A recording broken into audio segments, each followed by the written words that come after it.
but then they broke up.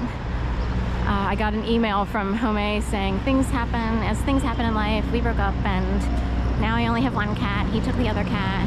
She had Marnie. He took the other one. I forget the name of the other one. And so I had met Heather Henry only once, and it was, you know, kind of tomboy-ish. Going this way. And anyway, flash forward 7-8 years. In 2018, I see an article in PGN randomly, because I don't really read the newspaper that much, or any newspaper, and it's like Henry Sias running for, or I forget what the article was about, but later he would run for a judgeship, like being a judge.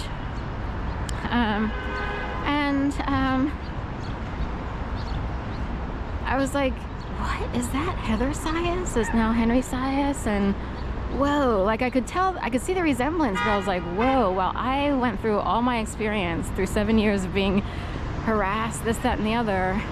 Someone else was going through transition, doing that, this, that, and something else. I was floored. I couldn't believe it. Anyway, now Henry Sias, and very convincingly, you know, a male figure. He did not win the election to become a judge. He was a Yale graduate, and I guess, you know, he's a Yale graduate. And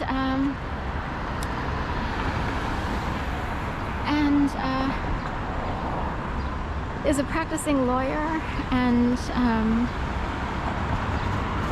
anyway, seems to be happy. I kind of wondered if he threw his hat in the ring just for history's sake and his life didn't depend on winning, like he could take it or leave it kind of thing. I kind of wondered, because it would be the first time a trans person would run for that type of position or office.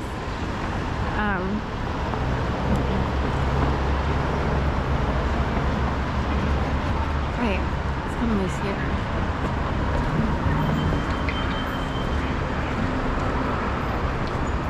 A-Loft. So, and as Home would say, his former girlfriend, she's like, oh, you know, Heather Henry totally passed, you know, had to take the LSATs to get into Yale Law School. Totally flying colors, you know, won the whole way, meaning, you know, scored like a perfect score. She kind of implied that he had such a high score that he was an automatic entry and could get free tuition. If you score very high, you get free tuition into Yale or Harvard or similar, I guess. So at Yale, of course, they have the TAP, what's known as the TAP, and that would be for a very specific fraternity, Skull and Crossbones. Here are the Yankee buses. We see them all over the place, over in our neck of the woods. So they're staying at all the hotels, Sofitel, Palomar, Sonesta. Wonder if they're at the Motto. Probably not. I love the Motto. I'm a proponent of the Motto. See how Trader Joe's is red and yellow?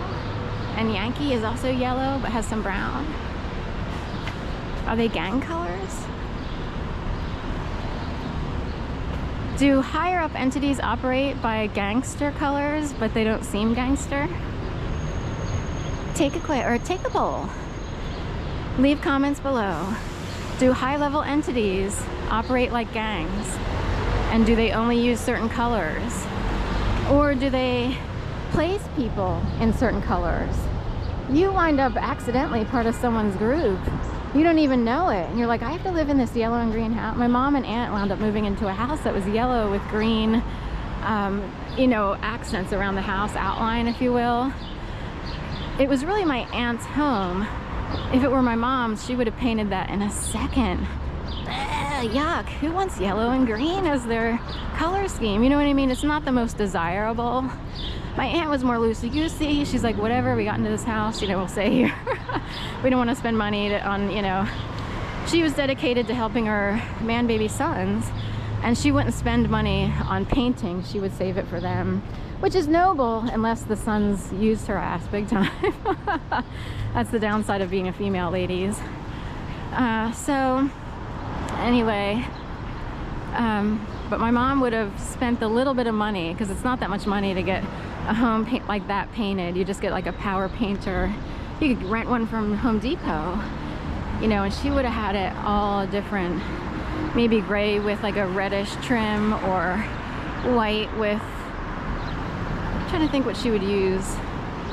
Anyway, it would be like she would do charcoal gray with a reddish type trim or similar. But anyway, everybody's yellow down here.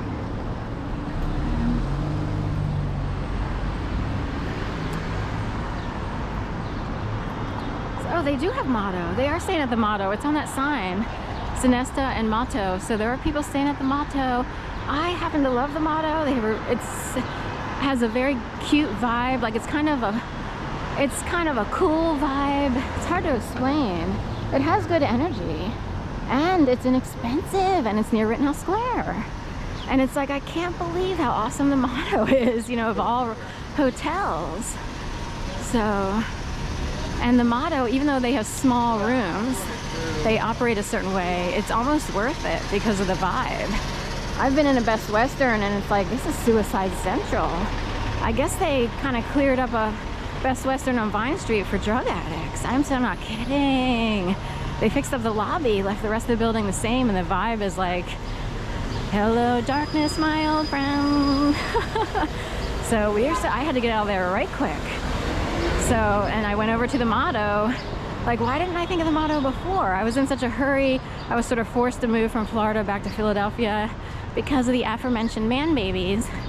And I was petrified. I was scared. I didn't know what to do. I only had so much money in my bank account. And I just sort of hurried up, and, you know, it's almost as if someone were cueing me in the sky. They're like, pick Best Western. That seems to be a good deal. And it's like, Dad, never, ever do that.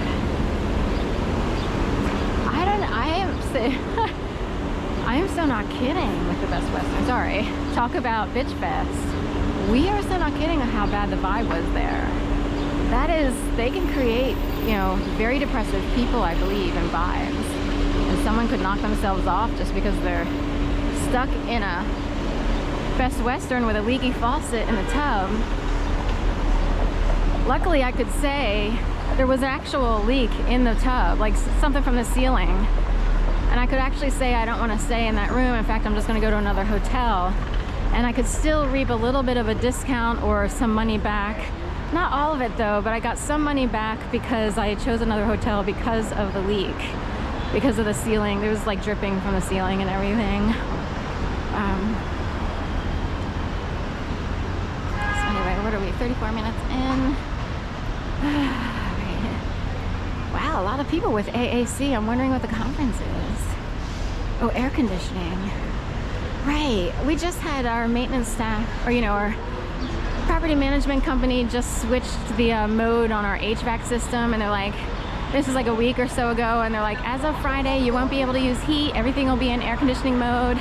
I don't know how HVAC systems work in a building, but if it's all on the same system, like they just switch so people can only use air conditioning on a certain date from there on until they switch it back to heat.